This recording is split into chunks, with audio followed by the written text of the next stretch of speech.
Hello beautiful booktubers, I'm Becky Bookworm and I'm here today to do my March favourites. Let's jump right in. Favourite film of March was Logan. I went to see that at the beginning of it, and for those that don't know, it is the end of Wolverine, who is one of the X-Men. It is the end of his tale.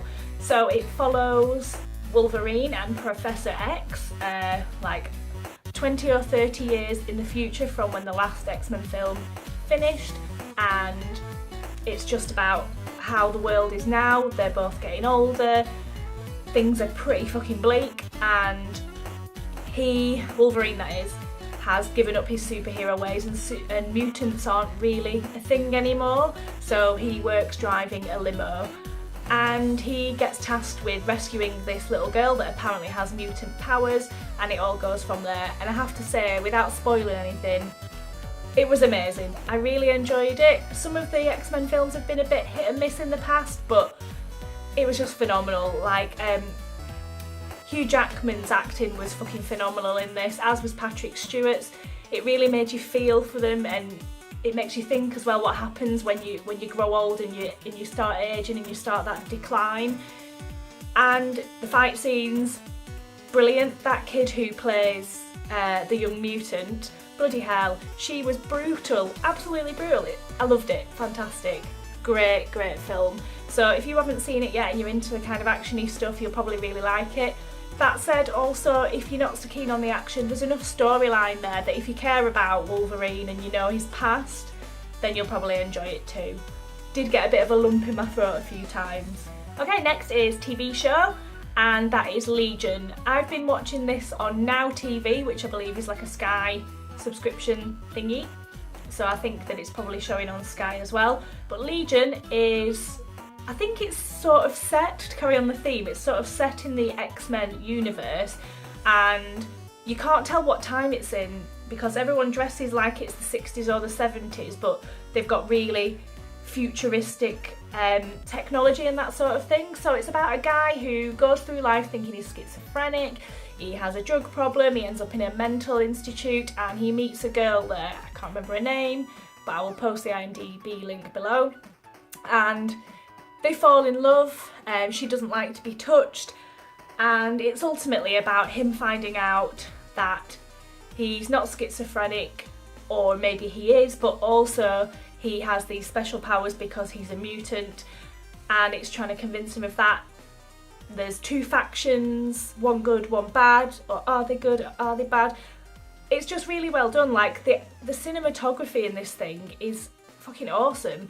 There's some scenes where it'll go to a fight scene and the aspect ratio on your TV, it will actually change to change the scene, and it's just great. The music in it is super creepy, the storyline's really engaging, the acting's really good, it's just absolutely fantastic. So if you haven't seen that, it is quite dark and it can be, what's the word? Not cryptic, but it doesn't spoon feed you the information. You have to kind of watch and figure stuff out for yourself to a point, but it's not so bad that you're not just going to understand any of it. Best book I read this month, which I will speak about in my wrap-up, which I'll be posting in a few days, was The Unnoticeables by Robert Brockway. It's the first in a series, and it's about two groups of people, one group of punks set in 1977 and a failed stunt woman who works in a bar in 2013, and there's these weird monsters, kids are starting to go missing, and these people that it focuses on are starting to notice it, and they come across these two specific types of monsters. I don't want to spoil it for you, but the writing, it's the guy that wrote it, I think he writes for the Cracked website, so the back and forth dialogue is really quite funny, and when you're inside the punk from 1977, it's called Carey, when you're inside his head it is quite funny. He's obviously this bravado, misogynistic, doesn't care punk who just drinks all the time, but actually when you're in his head he's not really like that. So I really enjoyed it. There were some really gory bits in this book. It is a horror book, so just be warned, if you're not into that you might not like it, but I thought it was really good, and the monsters in this were super creepy. I'm excited to see where the next book takes it, and I have reserved it at my library, so I'm just waiting for that to come in. Best graphic novel in March is Sex Criminals by Matt Fraction. I've read volume 1 and it's just hilarious. Again, the writing in this, it's really snappy. It made me laugh out loud when I was in public reading it. It's basically about a girl who figures out when she's young that when she has sex, she has the ability to stop time. She goes through her life just used to this and spends a bit of time. She can move around, so she moves around all over when time stopped, and then eventually she meets a guy I think is called John. He can do the same, and they realise when they hook up that they both have the same thing. So it's about the decisions that they make and what they do as a result of finding out that they can both do that. Won't go into it anymore, but I will also be talking about that in my wrap-up. Favourite Instagram of March, it is, I think it's Ludwig the Guinea Pig? Yes, Ludwig the Guinea Pig. He's actually a skinny pig, so he's a hairless guinea pig. And the pictures on his Instagram are just so cute. There's a reason he's got about 15,000 followers. He's just so photogenic and kind of that ugly cute thing where they go full circle.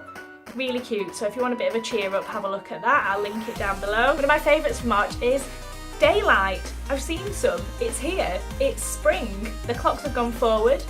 I'm seeing daylight when I'm finishing work. It's just made a massive difference to my temperament and to my mood. I just feel so much better, so I felt like that definitely had to get a mention in my favourites. I almost forgot. My favourite podcast for March is My Dad Wrote a Porno. It's season 2 that I've actually been listening to this time because I already listened to season 1. But the premise, in case you don't know, is a guy that's about my age. His dad decided to write a novel of erotic fiction. Now, he self-published it on Amazon, and this dude and his 2 friends decide that every episode they're going to read a chapter and they're going to discuss it as they read along. And it's bloody hilarious. The first season was funny, the second season's even funnier because Rocky, the dad who's written the book, he's actually written 4 books before the son even did these podcasts, so he's not writing to entertain everybody listening to the podcast. This is what he's actually written. And it's gross and hilarious and inappropriate, and I just love it so much. To listen to them talking about it, the banter that they have, is just so good. And in season 2 they actually have quite a few famous people on talking about it, like Elijah Wood was on there and a few others, and it's just really good. Give it a listen. Again, I'll link it down below. So that's my March favourites done and dusted. Have you read, seen any of these? If you have, let me know what you think down below. If you've got any March favourites you think I might be interested in, please let me know because I'm always interested in finding out new stuff. Okay, I'll be back in another couple of days with another video. Big hugs.